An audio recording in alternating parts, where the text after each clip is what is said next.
evening and welcome to this edition of the Evening News for today, Saturday, January 15th, 2022. I am Timothy Jaikaran. Thank you for tuning in. In the headlines, dumping of garbage in Georgetown to be monitored, says President Ali. WARTSILA to be held accountable as GPL shuts down Garden of Eden plant over fear of explosion. Petroleum Commission bill among items on packed legislative agenda, says NANDLALL. Smuggled chicken, alcohol among items seized in BERBICE operation. And Health Minister says replacing COVID vaccine cards will be faster after digitisation. Now for the news in detail. President Dr. Irfan Ali this morning berated Guyanese for using Georgetown as a dumping ground for garbage and signaled new approaches being undertaken by the government to make errant persons accountable for defacing the capital city. The head of state made this disclosure as he led a massive two-day cleanup exercise around Georgetown, an initiative being executed in collaboration with members of the joint services and the private sector. Rupasina Ryan has our lead story tonight. The two-day exercise, dubbed Operation Cleanup, saw President Irfan Ali being accompanied by Prime Minister Brigadier Retired Mark Phillips, Chief of Staff of the GDF Brigadier Godfrey Bess, Police Commissioner Nigel Hoppy, Cabinet members and representatives of civil society playing their part in cleaning up Georgetown. Ali, while condemning the dumping of garbage in the city, said police presence and surveillance cameras will be introduced at sites where people continuously deface the country.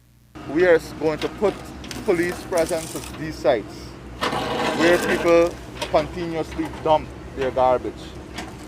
And who do this are worse than the garbage itself, because they have no regard for the environment. They have no regard for you, for each one of us who lives in this country, because it becomes a public health issue. And it's time we start calling people out. So whilst the police will be out here, the government will be working on cameras to be installed at specific locations, because some of it is deliberate inaction also. So we'll be working on cameras to get these persons who continue to deface our country and put us in a negative light. Saturday's efforts saw the cleaning of illegal dump sites, vacant lots being used for illegal dumping, transporting the garbage collected to landfills, and the weeding and raking of parapets. Some 25 locations have been included in the first leg, and it has already been announced that this is the tip of the iceberg. And this is not just going to be a one-off exercise. The aim of this is to bring awareness. That is the first thing. The second thing is to do the massive haul in starting the cleaning up of our country. The Guyanese leader further stated that this initiative is part of government's urban renewal plan through several projects that will see the transformation of the city. Along with this approach is the intention of creating a family-oriented city and safe zone for the public. One of the beauty about this city is that it is a walking city, which means that you can walk easily around the city and get your business done. But you have to walk in an environment that is safe, in an environment that is clean, in an environment that is conducive, and that is what we'll be creating also. We also want to create a city that is family-oriented, where families can come out and families can find a safe zone in which we can build not only the relationship within families, but the relationship within communities. Rupa Sinarayan, The Evening News. We now tell you that Guyana Power and Light was forced to shut down its power plant at Garden of Eden, East Bank, Demerara on Friday after the WARTSILA generators developed technical issues. In this report, you will hear that Prime Minister Mark Phillips has already indicated that the Finland-based WARTSILA company would be sending in a team of experts to assist with the inspection and possible repairs at the facility. Let's have a look. Chief Executive Officer of GPL Bharat Bindial disclosed on Friday that the heavy fuel being used at the Garden of Eden power plant was getting into the exhaust system. This prompted officials to shut down the 5 WARTSILA generators at the facility that only started operating late last year. We're seeing carbon coming out of the turbocharger, and that is not something that is normal. And of course, what we suspect is that fuel might actually be getting into the exhaust system. And so out of an abundance of caution, because if you have fuel getting into the exhaust system, it's extremely hot in there, probably over 600 degrees Celsius. We could have a major explosion. We could have equipment destroyed. We could have people killed. So out of an abundance of caution, we're shutting the plant down. With the 5 generators down, the Demerara-Berbice interconnect system has now lost 46.5 megawatts of capacity. This will result in load shedding, and GPL has already cautioned that some areas along the east bank of Demerara, west coast of Demerara, and east bank Essequibo will be affected. Nevertheless, while GPL technicians are working with WARTSILA's engineers here, Prime Minister Mark Phillips said the Finland-based company has agreed to send additional experts to Guyana to assist with rectifying the issues. My understanding is that the plant is still under warranty, right? So, beautiful. You know, that covers it. Once it's under warranty. No, it may not be any cost to us. But I'm advised that the resources already, some are in country because they normally have running spares that they have in country. And if there's any additional component that they would need to get into the country, the government will work with GPL and with WARTSIL to get it in as early as possible. And this is new. Everything here is new. Okay, so let us go through with the manufacturers, the suppliers, and get it right before we move forward again. In the meantime, however, the old plant at the Garden of Eden power station will be put into use. That plant has a generating capacity of some 25 megawatts. Reporting for the Evening News, Lawanda McAllister. Meanwhile, President Dr. Irfan Ali this morning told reporters that the WARTSILA company would be held accountable for any repairs and or damages incurred at GPL's Garden of Eden power station following Friday's shutdown of the facility due to technical issues. Let's have a look. I've asked already the Attorney General and GPL to look into the contract with WARTSILA because they have an O&M contract also, and to see whether you're supposed to have X number of human resource capability on the ground. Because I saw they said they have to bring in an engineer. So they have to inquire whether the contract would have provided for that engineer to be on the ground here. And why, if that engineer is not here, why? So we are going to hold WARTSILA accountable. Whether you're an international contractor, a regional contractor, or a local contractor, I've made it very clear. You will be held accountable for the work you do in this country. So they have to fix it, and they have to get it up and running. And also, I asked the AG to examine first, in every new contract, there must be a clause for damages. And I have asked him to examine this contract and to see whether there are penalties when you have shutdown like this. Because if you have an O&M contract, there must be performance indicators. And if there are performance indicators that are not met, or you have shutdown like these that are not supposed to be like the way it is, if you are continuously managing the operation and maintaining the operation, or if there was an issue that they had at installation, which they still have responsibility for. All of that has to be examined in the context of the contract, and once there are penalties, the penalties have to be applied. The Petroleum Commission Bill, which is one of several pieces of legislation that were inherited from the former government, will be among the slew of items on the government's legislative agenda for 2022. More in this Gerald Bryan report. Attorney General NANDLALL spoke of the government's legislative agenda on the sidelines of an event today. He pointed to the Local Content and Natural Resources Fund Bill, both of which were drafted at the Attorney General Chambers and signed into law after a parliamentary process. According to NANDLALL, they will have to create new petroleum legislation that takes into account Guyana's current status as an oil producer. If we move into oil refining, then we may have to have legislation governing that. Certainly, we have to look back at our environmental law. The Environmental Agency Act is now close to 30 years old, and by sheer passage of time is short of a review. What makes it even more compelling is the fact that now we are an oil producer, and that by itself raises different environmental concerns that may not be adequately addressed in the current statutory framework. So that has to be reviewed. We have a Petroleum Commission bill that has to be reviewed. You know, the one was drafted by the previous administration. It was stuck in the select committee. We have some views on that. We are going to subject that bill to review, and the subject minister will speak more appropriately and adequately on that. So there are many bits and pieces of legislation touching and concerning the oil and gas sector, and indeed every sector, that will be promulgated this year. We have a packed legislative agenda for this year, and it has begun to unfold. According to NANDLALL, this legislative agenda includes the condominium and engineering bills, new bail, public and mental health acts, as well as a suicide prevention act. We have, in the agricultural sector, there are a lot of bits and pieces of legislation that will enhance our agricultural capabilities, in particular in the area of food packaging, processing, exportation, to bring us up to international standards. We have local government type legislation. So we have legislation in almost every arena. In the legal sector, we have a packed agenda as well.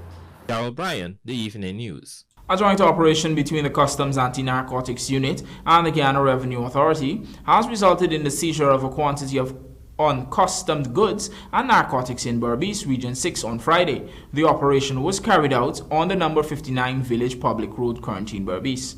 During the exercise, officers uncovered 45 boxes of frozen chicken and 25 boxes of Smirnoff Ice beer, as well as a quantity of suspected cannabis hidden among the items in a motor vehicle. 4 individuals were arrested and escorted to Kanu headquarters, where the narcotics weighed 22.4 grams was confirmed to be cannabis. Meanwhile, the contraband items were handed over to the GRA as investigations are ongoing. Kanu has said these operations are aimed at dismantling the illegal smuggling of contraband goods and the trafficking of narcotics. Coming up on the other side of the break, NGO builds 2.7 million house for Berbice single mother. Please stay tuned.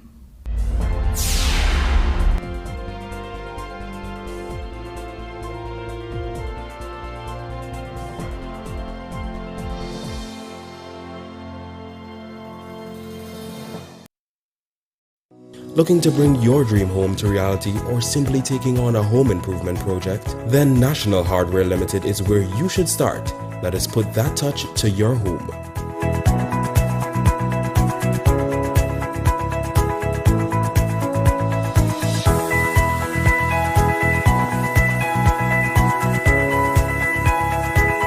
Choose from over 1,000 Berger Paint original hues for any surface.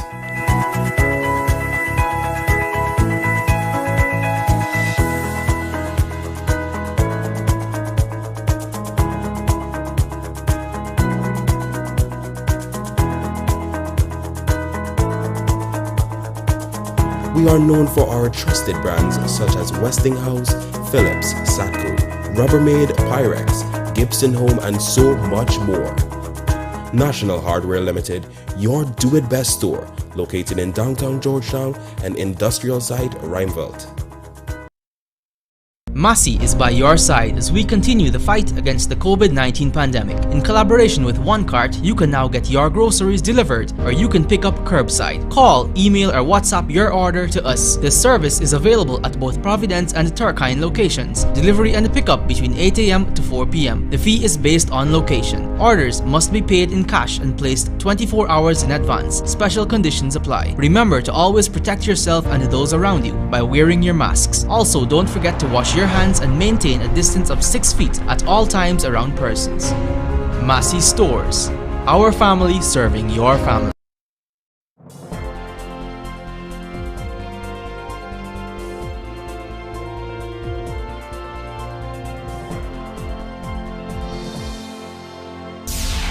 Welcome back. You're watching the Evening News. Rupert Sinarine now reports that challenges associated with the replacement of the COVID-19 vaccine cards in Guyana would be soon remedied with a faster process after the digitization of records. More in this report. Health Minister Dr. Frank Anthony said on Friday that if a person loses their vaccination card, they would have to visit the Health Ministry where a manual search is conducted to recover the data.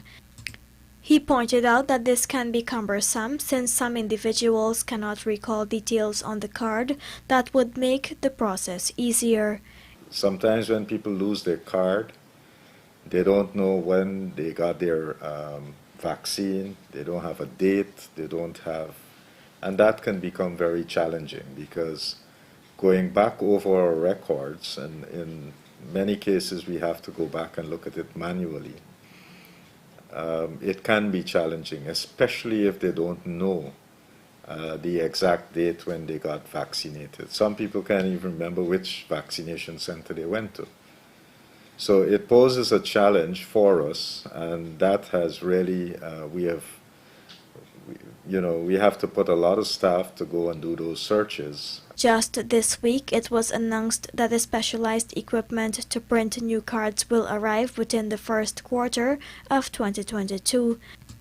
A special team is working to enter the current data into a digital format, and once the equipment arrives, new cards will be minted.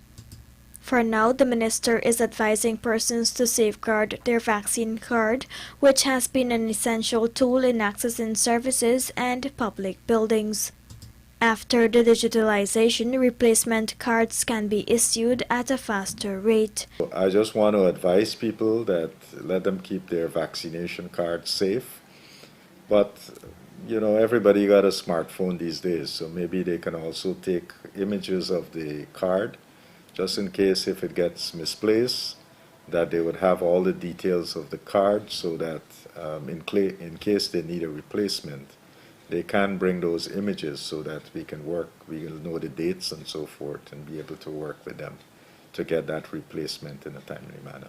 We are in the process of digitalizing all our records, and once that is completed, then we'll have a much faster process. Rupa Sinarine, The Evening News. Meanwhile, the novel coronavirus is still wreaking havoc around the world, and its impact on the aviation industry continues. In fact, the Guyana Aviation Civil Authority has reported that for the second consecutive year, it suffered financially throughout 2021 due to COVID-19. Amar Prasad has more. This was revealed at a recent press conference where an overview was provided on the various agencies that falls under the Public Works Ministry's control. Minister of Public Works Juan Edgil explained that the Guyana Civil Aviation Authority had suffered financially in 2021 due to the reduction in flights passing through Guyana's airways, the area where most of the agency's revenue is generated from.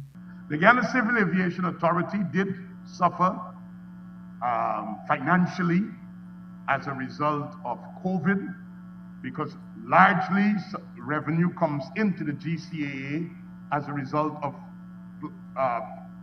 flights that pass through Guyana's airspace that are required to pay for air navigational services, and with the reduction of those flights, they've had a revenue shortfall. He related that despite this loss of revenue faced by the GCAA, the agency has not failed to perform its duties. They have done extensive work,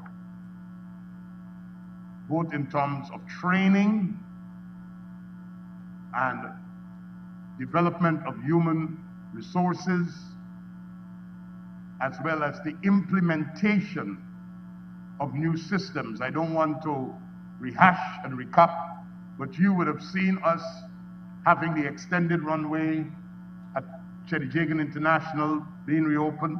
We have also spoken, and you have reported that in the media, and the country is fully aware about the instrument landing system. We have introduced and facilitated aircraft being able to be guided into Guyana, even with some of the most difficult conditions. Meanwhile, the minister lamented that the Chedijagan International Airport has seen an increase in passenger flow both in and out of the country in November of last year, which is estimated to increase. In terms of passenger flow.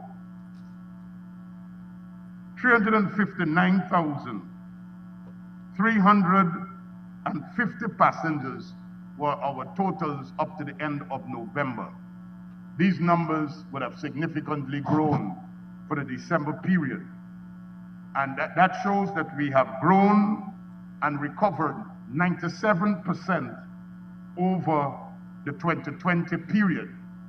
But when we compare that to 2019, before COVID, we are still below that, and it would have represented about 55% of the 2019 pre-COVID period.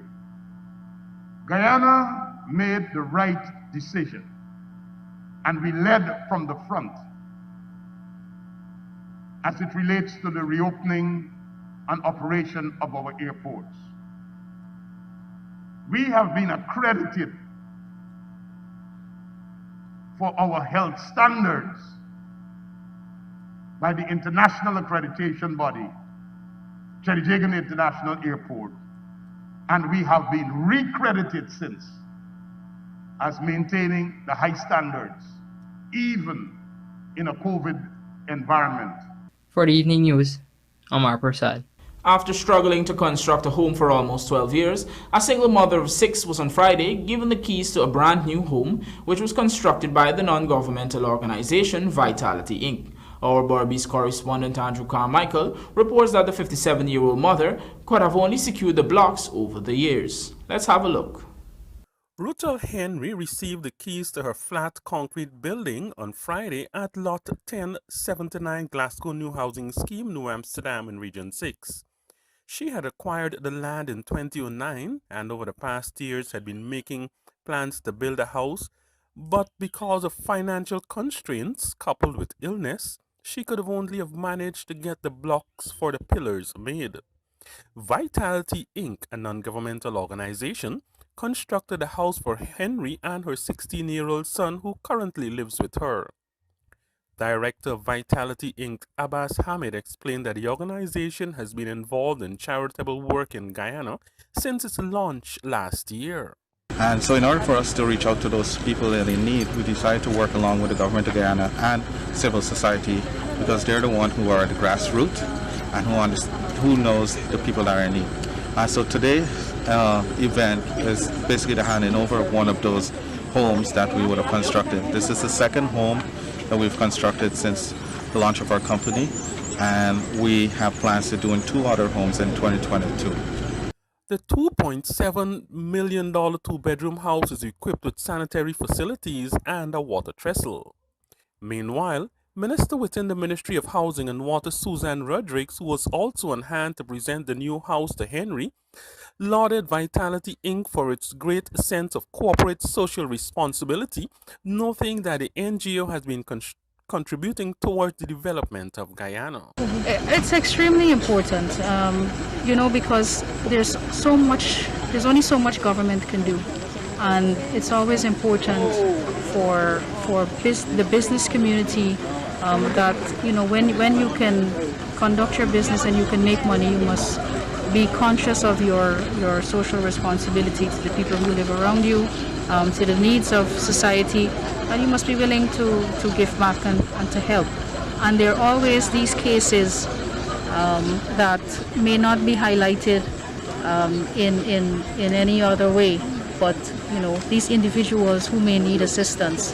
And this was a very sad case too, because this recipient has this house lot in our housing scheme since 2009, and she was unable to build because she couldn't afford it, and then she was plagued with an illness as well. She noted that civil society had a role to play in Guyana's development. According to Minister Rodrigues, Henry's story is a sad one. The single mother, who only has one of her 6 children living with her, has been a cleaner with the BERBICE Cricket Board office but fell ill, which made it more difficult for her to acquire the necessary funding to construct the home. I'm very happy for the thing because it's long. I get this land. How long ago? Since 2009. I thought it would have been a normal wood house.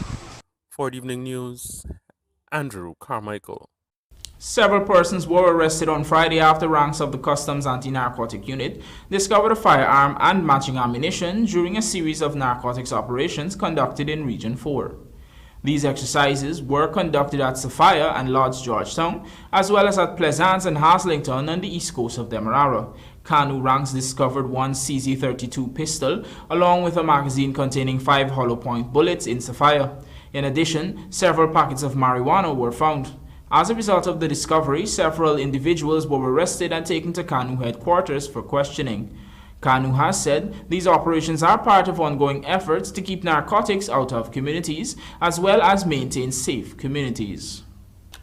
Here is Amar Prasad once more telling us that during a review of his ministry's performance over the past year, Public Works Minister Juan Edgel disclosed that works on some of the major highways around Guyana, which were announced by President Dr. Irfan Ali, are progressing. Details in this report. Public Works Minister Juan Edgel told reporters that his ministry has already started cutting the alignments for some of the major highways that are to be built. These include a series of new roads in Region 3.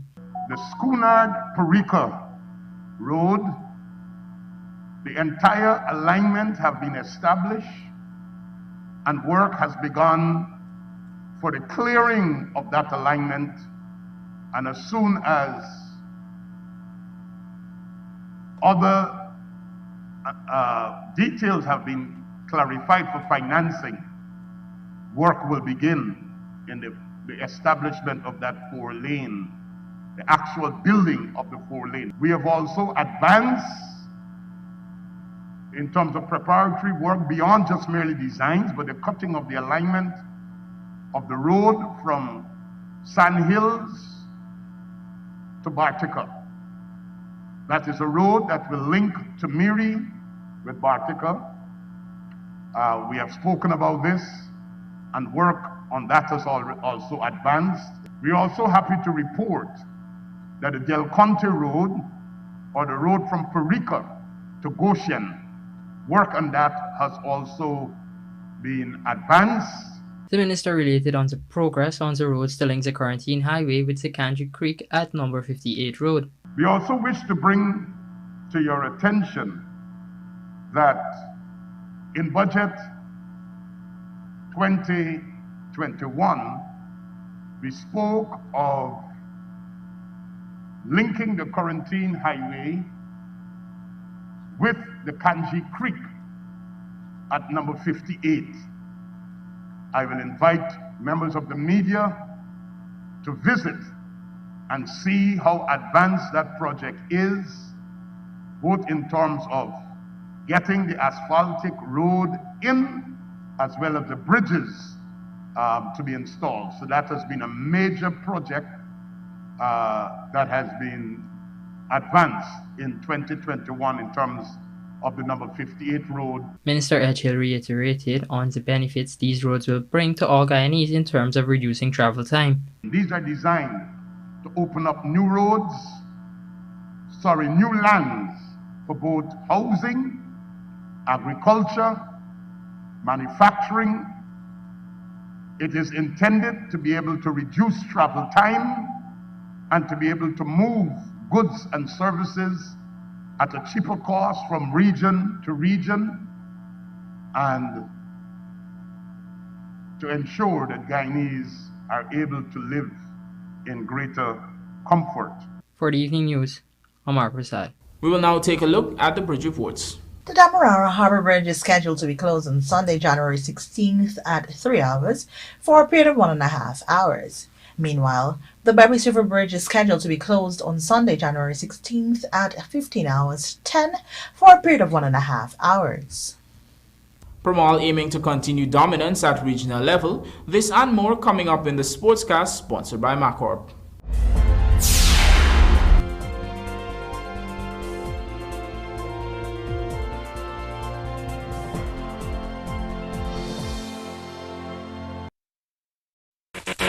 Moving, lifting, or bending, whatever the job, we at Sylvie's Variety Store have the right tools to make it happen. Pallet jacks and hand trucks for bonds and industrial sites, easy pickup and convenient maneuvers. Chain hoist from Roughneck and Northern Industrial, the perfect solution to lifting heavy objects.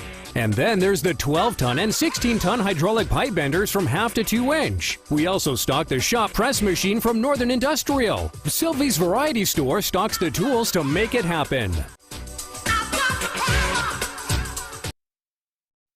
Ultra Lubricants, the leading lubricants for tropical conditions, has been serving you for over 40 years, extending the life cycle of your vehicle's engine by protecting it from wear and corrosion, removes impurities, and reducing frequent vehicle oil changes. Ultra Lubricants is for every market, from two-wheel light vehicle to trucks, construction, agriculture equipment, mining activities, and boating. Ultra Lubricants, world-class lubricants for tropical conditions. Distributed by Industrial Supply of Guyana, Inc. and available nationwide.